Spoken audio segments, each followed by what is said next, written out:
अस्सलाम वालेकुम।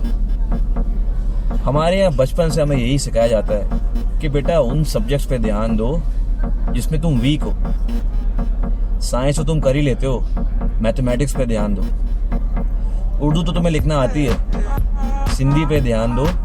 और अगर सिंधी नहीं लिख सकते तो उर्दू लिख कर आ जाना, सिर्फ नुक्तों का छिड़काव कर देना। और फाइनली क्या होता है कि वो स्टूडेंट जो किसी भी सब्जेक्ट में या किसी भी स्पोर्ट्स में गोल्ड मेडल ला सकता है, एक एवरेज बंदा बन के ज़िंदगी गुजारता है।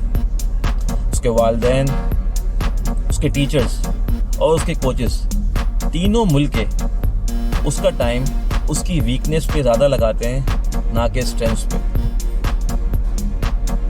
इसकी सबसे ज़बरदस्त एग्जाम्पल आजकल के टाइम में मैं अरशद नदीम की देना चाहूँगा।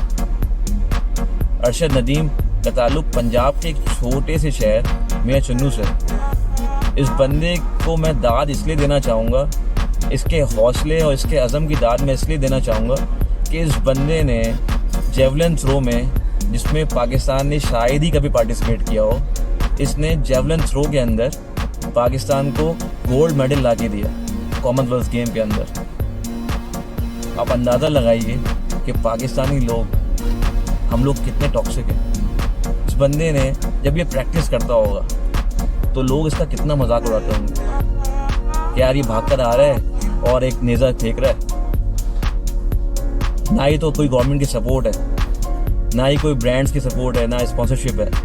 इस बंदे ने पाकिस्तान को कॉमनवेल्थ गेम के अंदर गोल्ड मेडल ला के दिया। तो क्या आपके ख्याल में इसने अपनी वीकनेस पे काम किया होगा, या इसके कोचेज़ ने, इसके वालिदैन ने इसकी वीकनेस पे काम किया होगा? बिल्कुल भी नहीं। इसके वालिदैन ने, इसके कोचेज़ ने, इसने खुद ने अपनी वीकनेस के बजाय अपनी स्ट्रेंथ पे काम किया होगा। और आज आप देख लें, गोल्ड मेडल पाकिस्तान के लिए लेकर आ रहे। तो मैं भी आप लोगों को यही सजेशन दूंगा कि अपनी वीकनेस के बजाय अपनी स्ट्रेंथ पे काम करें। आप लोग हर फील्ड के अंदर अपने लिए और अपने मुल्क के लिए गोल्ड मेडल ला सकते हैं। टिल देन, टेक केयर, अल्लाह हाफ़िज़।